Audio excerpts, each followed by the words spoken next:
Francis Lalanne, ce sujet de l'agriculture? Oui, alors, l'Alliance jaune ne peut pas voter sans consulter ses électrices et ses électeurs, mais l'Alliance jaune a des propositions.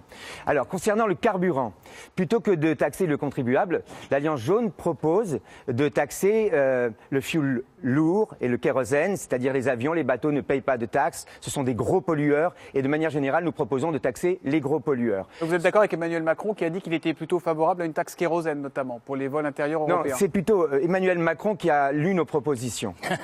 Non, ce que je veux dire sur la PAC et sur la situation des paysans, je voudrais simplement donner quelques chiffres. 30 millions d'hectares de terres cultivables en France, 7 millions d'hectares qui ne sont pas cultivés. Évidemment, la France est un grand pays agricole qui ne l'est plus.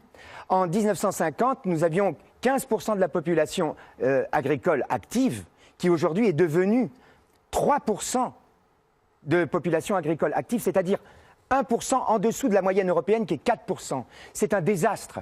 Mais bien évidemment, la France est responsable de ce désastre. Car la France a mené pendant trop longtemps une politique néolibérale qui a favorisé justement une PAC qui était destinée à financer l'agriculture intensive et pas l'agriculture bio. Aujourd'hui, bien évidemment, il faut que la PAC s'oriente vers le qualitatif plutôt que vers le quantitatif. Le virage est amorcé, à nous de faire en sorte qu'il aille jusqu'au bout.